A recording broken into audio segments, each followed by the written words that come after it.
ఏంటంటే ఈ నెల 8వ తేదీ ఒక రేషన్ బియ్యం మైదుకూరులో మాచనూరు సుబ్బరాయుడు అనే వ్యక్తి రైస్ మిల్లో నుంచి ఒక లారీ రేషన్ బియ్యం కలిగినటువంటి లారీ రవాణా జరుగుతూ ఉంటే ఆ లారీని వెంబడించి రాత్రి సుమారు 10:30-11 టైంలో మేము వెంబడించి దాని యొక్క సమాచారాన్ని జిల్లా ఎస్పీ గారికి అందించి తద్వారా బద్వేల్ పోలీస్ స్టేషన్లో ఆ అక్రమ రేషన్ బియ్యం కలిగిన లారీని అప్పచెప్పడం జరిగినది.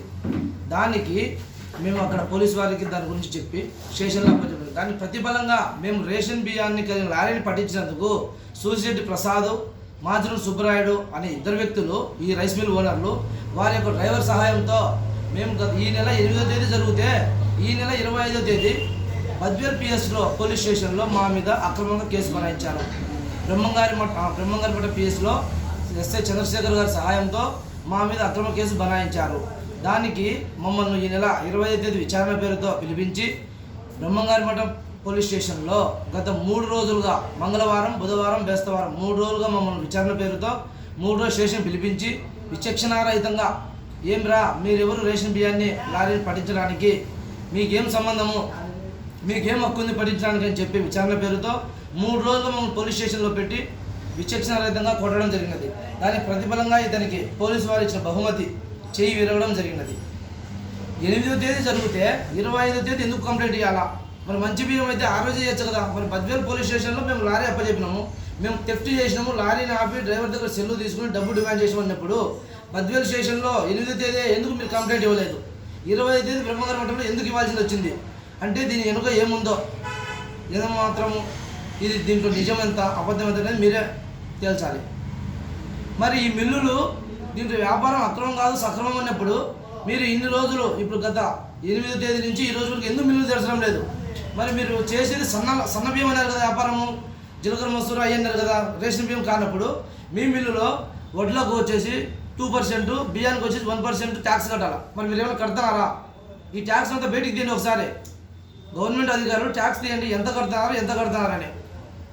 మరి మీరు చేసేది వ్యాపారం వచ్చేసి అక్రమము కానీ సక్రమం అంటున్నారు. మరి ఇది ఎంతవరకు అంటే మీ మీద ఏదైనా ఎదురు తిరిగితే ఒక సామాన్య ప్రజలు తిరిగితే స్టేషన్లో పెట్టడము, అక్రమంగా కొట్టించడము, కేసులు బనాయించడము, ఇదే మీరు చేసేది. సరే మైదుకూరు నుంచి బద్వేలుకు పోతా ఉంటే బద్వేలు దగ్గర మేము లారీని అప్పచెప్తే బ్రహ్మగారిపట్నం మా మీద కేసు ఎందుకు పెట్టాల్సింది వచ్చింది మీరు? అంటే మీకు ఎదురు తిరిగితే ఎవరినైనా కూడా ఏమని చేస్తారా? పోలీస్ సహాయంతో మమ్మల్ని పెట్టి కొడగలరా? మీరు ఎవరు, ఏం చేస్తారు, మీకేం సంబంధం అంటారు? మరి లారీ అక్రమం జరిగినప్పుడు మేము పట్టించినప్పుడు మరి దొంగతనం జరుగుతూ ఉంటుంది, సంబంధం లేదన్నారు. రేషన్ బియ్యం పట్టడానికి సంబంధం లేదన్నారు, మరి దొంగతనం జరుగుతుంది. దొంగతనం మా ఎదురు జరుగుతుంటే దాన్ని ఆపకూడదా మేము? అంటే పోలీసు వారే వచ్చి చూసుకొని పోతారా? దీంట్లో ఎంతవరకు నిజం ఉంది? ఈ మిల్లులకు కొందరు వ్యక్తులు మన సూర్యశ్రీ ప్రసాద్ మిల్లులో ఒక 7 మంది వ్యక్తులు కలిసినారు. చంద్ర అనే వ్యక్తి, కృష్ణ అనే వ్యక్తి, సురేష్ అనే వ్యక్తి, శ్రీను అనే వ్యక్తి, గిరి అనే వ్యక్తి కలిసి ఒక కూటమిగా ఏర్పడి సూర్యశ్రీ ప్రసాద్ రైస్ మిల్లో ఒక వ్యాపారం జరుగుతుంది. అటు తర్వాత మాచనూరు సుబ్బరాయుడు రైస్ మిల్లో వ్యాపారం సుబ్బారావు అనే వ్యక్తితో కలిపి మరియు మాచనూరు సుధీర్ అనే వ్యక్తి లారీలు పెట్టుకొని ఇలా వ్యాపారం కలిపి వ్యాపారం సుబ్బారావుతో కలిపి మాచనూరు సుబ్బరాయుడు ఒక దందాగా జరిపిస్తున్నారు. పొగులు వచ్చేసి వీళ్ళందరూ కలిసి వ్యాపారం, వీళ్ళు 7 మంది వాళ్ళు 3 కలిసి వ్యాపారాలు చేస్తే రాత్రికి ఇదే మాచనూరు సుబ్బరాయుడు ఇదే సూర్యశ్రీ ప్రసాద్ ఇద్దరు కలిసి రాత్రికి లోడ్ చేసి వ్యాపారం చేస్తున్నారు. మరి దీని మీద ఏమన్నా చర్యలు ఎవరు అధికారులు తీసుకోరా? ఎవరికి పట్టుబట్టలు లేదా? ఇదే మాచనూరు సుబ్బరాయుడు నేను వ్యాపారం స్టోర్ బియ్యం చేయట్లేదని చెప్తున్నాను. మరి అతని మీద క్రైమ్ నెంబరు 2028/2024 సంవత్సరంలో 9వ నెలలో అతని మీద ఎఫ్ఐఆర్ ఫైల్ అయింది. అంటే రేషన్ బియ్యం దొంగగా వ్యాపారం చేస్తాడని లారీని పట్టుకొని సీజ్ చేశారు. మరి అప్పుడు దొంగ వ్యాపారం చేస్తారంటే కదా అతను. మరి ఈరోజు నేను వ్యాపారం చేయలేదని ఎట్టంటారు? మరియు ఇదే ఈ నెల 2025లో ఈ మార్చిలో 8వ తేదీ లారీ కూడా ఇదే మాచనూరు సుధీర్ అనే వ్యక్తితోనే లారీ ఉంది. 2024లో లారీ అదే, 2025లో అదే లారీ. మరి వ్యాపారం చేసేది దొంగ రేషన్ బియ్యమే కదా.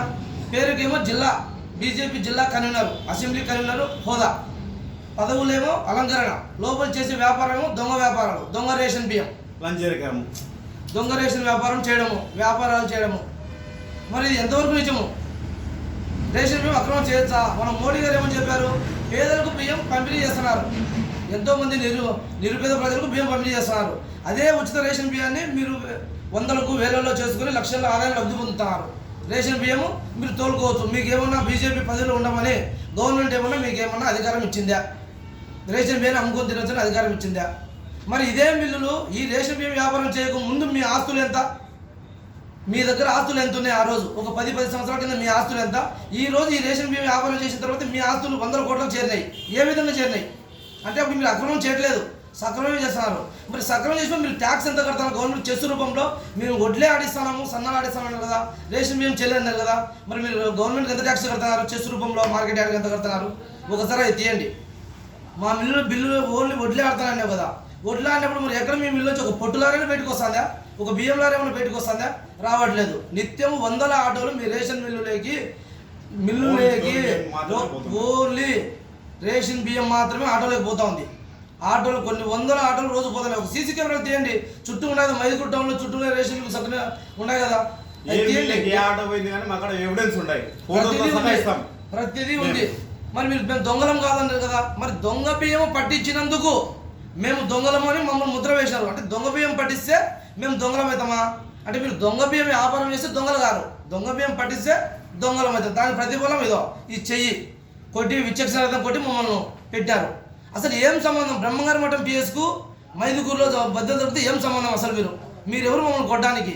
అంటే అధికారులు ఈ మైదుకూరుకి సంబంధించి, మైదుకూరు నియోజకవర్గానికి సంబంధించి, రేషన్ బియ్యం సంబంధించి ఒక రెవెన్యూ డిపార్ట్మెంట్ కానీ, ఒక పోలీస్ అధికారులు కానీ, ఇంకొక అధికారులు కానీ, ఒక రేషన్ బియ్యం సంబంధించిన అధికారులు కానీ, ఎవరే కానీ దీనిలో సార్ ఇట్లా జరుగుతూ ఉందని కూడా ఏ అధికారి కూడా స్పందించడం లేదు. అంటే ఎందుకు స్పందించడం లేదు? ఉద్యోగం చేయాల్సిన అధికారి ఎందుకు చేయట్లేదు? అంటే మీకు ఎంతవరకు దీంట్లో ఏమైనా మీకు లావాదేవీలు ఉన్నాయా? ఈ మిల్లు యజమానులు మీరు ఎంత కలిపి వ్యాపారాలు చేస్తున్నారా? మరి చేయకపోతే మీరు ఎందుకు పట్టించుకోవట్లేదు? రీసెంట్గా నిన్న రాత్రి కూడా మేము ఏం చేసినాము, వేరే దగ్గర ఒక డంపింగ్ ఉంది సార్ అని ఒక మైదుకూరుకు చెందినటువంటి ఒక ఆఫీసర్కు ఫోన్ చేస్తే, సార్ ఈ విధంగా జరుగుతూ ఉంది, రేషన్ బియ్యం పలాసారి చెప్తున్నారు, లోడ్ చేస్తానంటే మీరు ఎవరో చేయడానికి అధికారులకు మీకు ఎందుకు ఫోన్ చేస్తున్నారు, మేము చూసుకుంటాం ఏదైనా ఉంటే అని చెప్పిన అదే వ్యక్తి తిరిగి మళ్ళీ వాళ్ళకు ఇన్ఫర్మేషన్ ఇచ్చినాడు.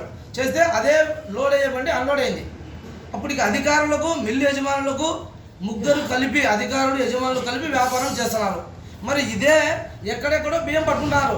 మరి మైదుకూరు కాన్స్టిట్యూన్సీకి సంబంధించి ఎక్కడైనా ఏ అధికారైనా బియ్యం పట్టుకున్నాడా? ఈ 6 నెలలు కానీ, సంవత్సరంలో కానీ, ఒక నెలకు కానీ, సంవత్సరం 2 సంవత్సరం ఎప్పుడైనా కానీ పట్టుకున్నారు బియ్యం, రేషన్ బియ్యము? మరి రేషన్ బియ్యం దందా ఈ విధంగా జరుగుతున్నప్పుడు మీరు ఎందుకు పట్టుకోవడం లేదు? మరి ఎక్కడెక్కడో పట్టుకున్నారు. ఇదో మా దగ్గర అన్ని ఆధారాలు ఉన్నాయి. ఈరోజు కూడా అది కానీ ఒక వారం తర్వాత ఎందుకు పట్టుకున్నారంటే మేము ఫోన్ చేసి పై అధికారులు మా దగ్గర ఆడియో ఉంది. మాచనూరు సుబ్బరాయుడు అనే వ్యక్తి ఎవర్రా కొడక నా లారీ పట్టడానికి నువ్వెవడని బెదిరించాడు. నిన్ను సంపుతా, నీ కథ చూస్తాను బెదిరించాడు. ఇదే మాచనూరు సుబ్బరాయుడు. మరి వ్యాపారం దొంగ వ్యాపారం అయితే బెదిరించేది, మరి సన్నాలు బియ్యం అయినప్పుడు ఎందుకు వెళ్ళిపోదు? ఈ రోజుకి కూడా బద్వేల్ పోలీస్ స్టేషన్లో నీ లారీ అట్లే ఉంది. మరి ఈ సరుకు అయినప్పుడు నువ్వు ఎందుకు అడిగినావు మమ్మల్ని? అర్ధరాత్రి నాకు ఫోన్ చేసి బెదిరించాల్సిన అవసరం ఏముంది? ఇదో మీరు ఈ రోజు కూడా ఇదే లారీ, మేము పట్టించిన లారీనే ఈ రోజు కూడా ఇదో ఈ అధికారులు పేపర్ షెట్ ద్వారా ఇచ్చారు. ప్రసాద్ మైదుకూరు, సుబ్బరాయుడు మైదుకూరు అంటే ఆరోపణలు ఎదుర్కొన్న వ్యక్తులు వీళ్ళంతా. అంటే ఇప్పుడు దొంగ బియ్యం వ్యాపారం మీరంతా చేస్తానంటే కదా, దొంగ బియ్యం వ్యాపారం చేయడం. మరి ఇప్పుడు మా పేరు లేదు దాంట్లో, మీరు చేస్తాననేది అర్థం. దీని మీద అధికారులు స్పందించి రేషన్ అక్రమాలు